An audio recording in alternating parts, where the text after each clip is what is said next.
watch because it's like the crap I made when I was in high school, and me and my friends would just record videos and post it on our group channel, and it's weird to see. Yeah, I'm almost envious that actually I'm not envious. In fact, I'm not envious at all. That like anybody else that makes videos nowadays, like they're probably on the internet forever, whereas mine are kind of like they're locked up, they're safe in a Dropbox folder, and no one ever saw it. I guess that's the beauty of it. If not for the fact that I was missing, people probably would not have cared as much to watch. Right. Like, I forgot that there was any mention of this on the internet. Like, the fact that you found that old Usenet post still, like, that blows my mind. There's certain things I don't want to read, and that it's those Usenet posts. I won't go back to them. It's just something about the way I wrote, the way I was such an elitist snob of a 12, 13-year-old. It's just like, I cringe. I can't read them. And I hate that's still on the internet. Yeah, that's how I feel around that age. That really is like your worst time alive as a person. You're not wrong. If you don't feel embarrassment about it, then either you're not old enough or... It's weird. It's like, it's not even like I'm embarrassed by it. It's just more like, where did I get this attitude from? Like, I know how to read those posts, like, in my own voice. So it's like, I know exactly how and why I wrote it, but I'm just like, or not why, but it's like I know how it's supposed to sound. I'm just like, why was I so snarky all the time? I don't know where I picked it up from. Yeah, that was a good time.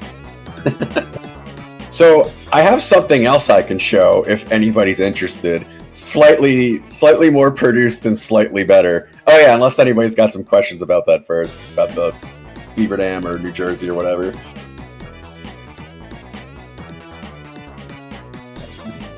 Oh, well, let me ask you a question. Did you do interviews on this server beforehand? I'm gonna be honest, I think the closest thing I've ever did was talking to a Unfinest artist was Jeff Pope, who did the She's Got a Piece song. But you know, I guess if we're here, I want to ask something. Okay. Since you were around that time, did you ever listen to any of those fake Weird Al parodies? Oh yeah, I mean, I was like day one Napster kid, so I was stumbling on them all left and right. I just knew that they weren't Weird Al, but I had no way of knowing what most of them were. If they weren't like I knew the ones that were mislabeled Bob Rivers songs because I had Bob Rivers albums.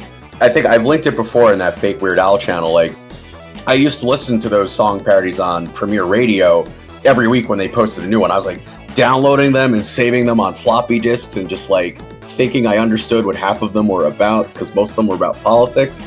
Oh yeah, there was a lot. Some of those ones that you guys have been trying to like track down forever that have been around forever, I still not a clue who made any of them, but I'm aware of them for sure. Yeah, it's the crazy thing about it. It's kind of funny that like to think that people just did that, because I'm not used to that, but like I gotta imagine if for like a rando on the internet you really just had nothing, you just you had to like I don't know, it was a lot harder to just do that shit now instead of just like, because it's so easy to just like YouTube has so much of those dumb parodies. Oh, for sure. I mean, I even made one when I was younger. And what was it a parody of? I think I had the idea for it since I was 12 or 11. But at the same time, you're way too old to even get what it's about. There was this like... Ouch. I mean, you're probably not wrong, but ouch. There was this joke song back in the day. It was a song that people made fun of for being bad called like Sweatshirt. And I made a Minecraft parody as a joke. And for some reason I was so proud of it that I had it like, before I could even post on YouTube, I had it like prepared on my 3DS. Because I thought it was the pinnacle of ironic comedy. Okay, can you link this to me? You can send it to me privately. I don't care. I think Chinoki Anthony might appreciate that. Minecraft parody. Yeah, I think he'd like that. Because he would also be the one that would probably know what song you're referring to, whatever the sweatshirt song is. Yes, I am old. I don't know that one. You were right to say it. I don't blame you. I don't even know if any of the, like I said, it was just like a joke for like. I don't think even some of the younger people here would know. It was just like a thing for. I'm not against posting it in public. If I'll post it in the chat. Would I have your permission to share it? That's all I'm asking. I would share it to one person. I think I posted in the chat thing for the stage. I'm not too embarrassed by it in hindsight, but there's just one part of it I hate. Well, I mean, isn't that just everything everybody makes? It's just something you end up hating and the thing that you've made. It's the beauty of art in a way. Yeah. Some people have hate like some artists hate some of their most iconic work, and then just like fun fact, I hate New Jersey. It's my worst song. That's a high bar. That's a damn good sign if New Jersey's your worst song. I mean, it was literally the first thing I'd ever try to record, write, do anything with, and I was like, this is awful. In a way, that means everything's been uphill since. Yeah, you'd like to think that. No, I did get better at music and whatnot, but it's still, anything is a step up from that New Jersey song. Yeah.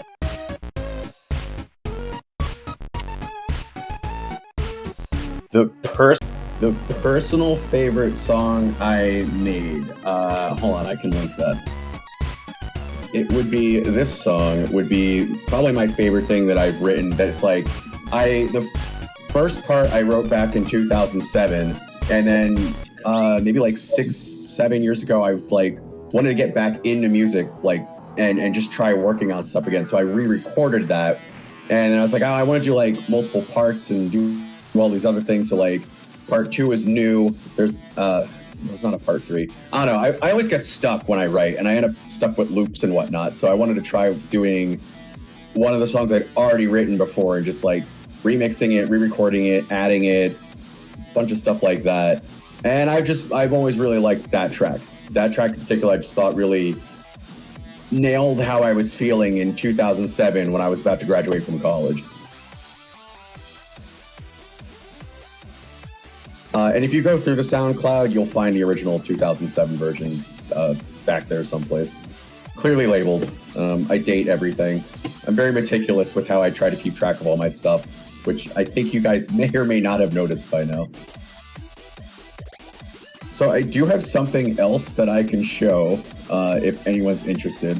This is another thing I made. This is in 2006, a video I made that is a ode to my car. This is my...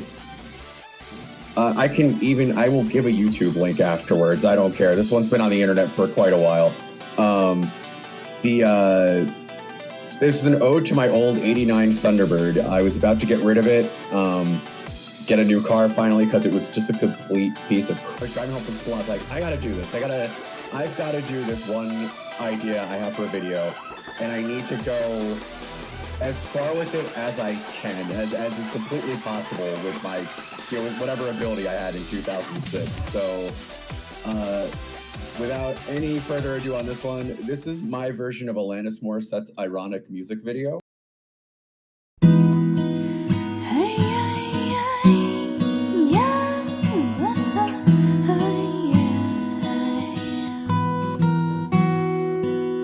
An old man turned 98. He won the lottery and died the next day.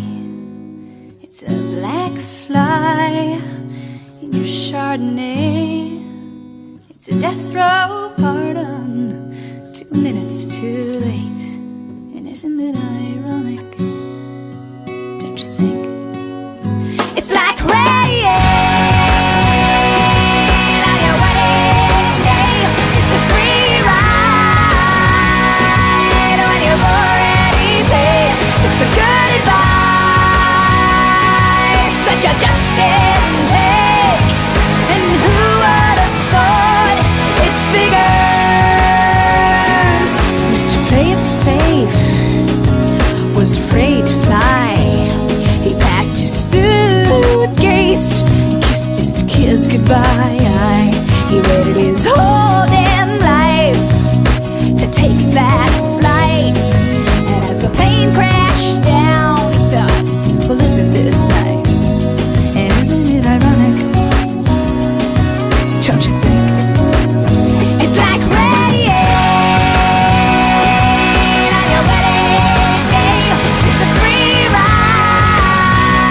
and you're already late.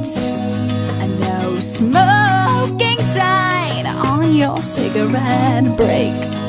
It's like 10,000 spoons when all you need is a knife. It's meeting the man of my dreams and then meeting his beautiful wife. Innocent.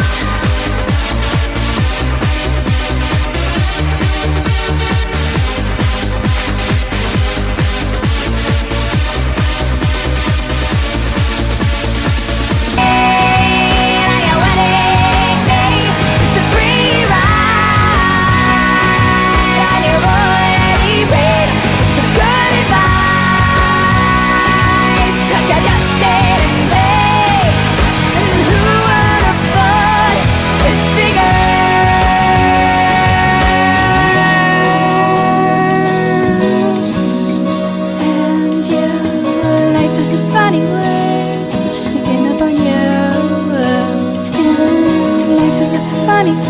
way of helping you out, helping you out.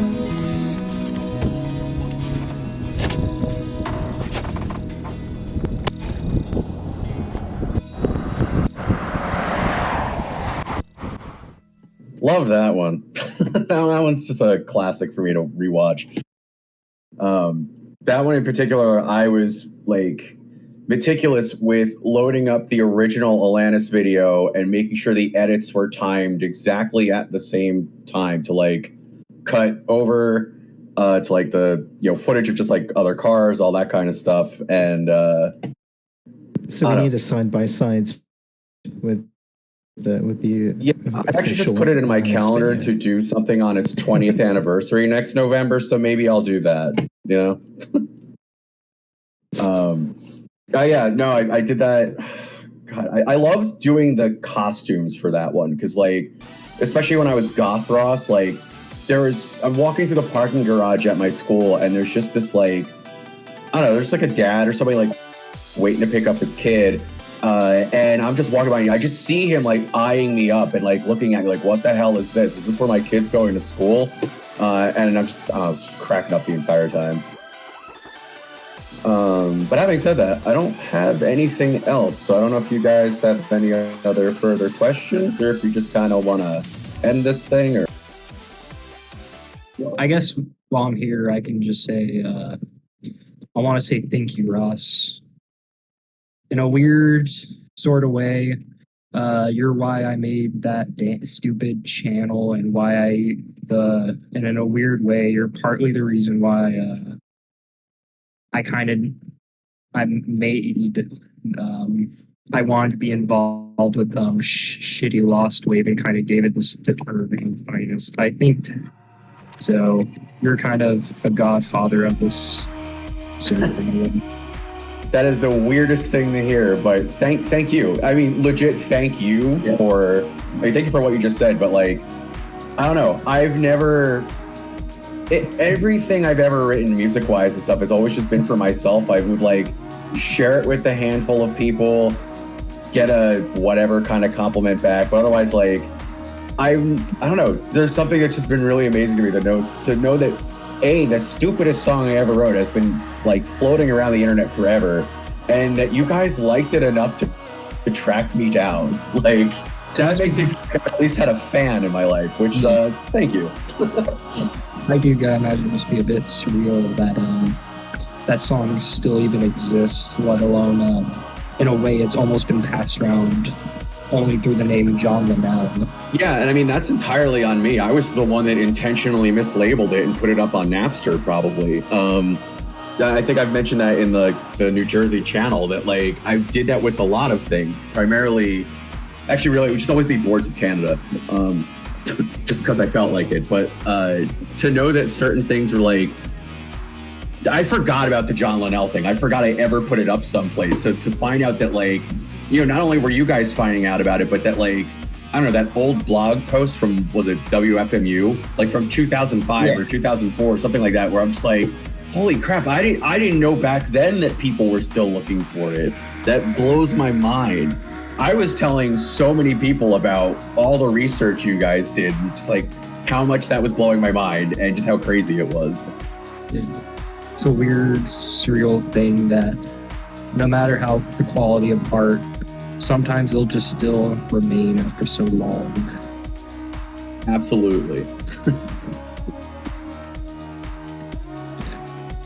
I wish I had more things to say. Yeah, I mean, I wish I did too, but this has been really fun. This is not something I've ever done in my entire life, so like, this was cool. Thank you for having me. You guys have been awesome. I'm still gonna be floating around on the server. You know, I like helping you guys try to figure out some of these songs. Managed to get the one, so that was kind of cool.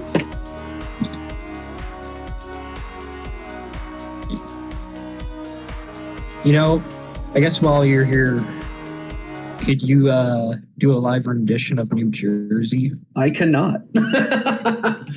I never memorized those lyrics. That's a very tough song to sing, and I don't have the instrumental or anything. But if I need to say it, New Jersey really sucks.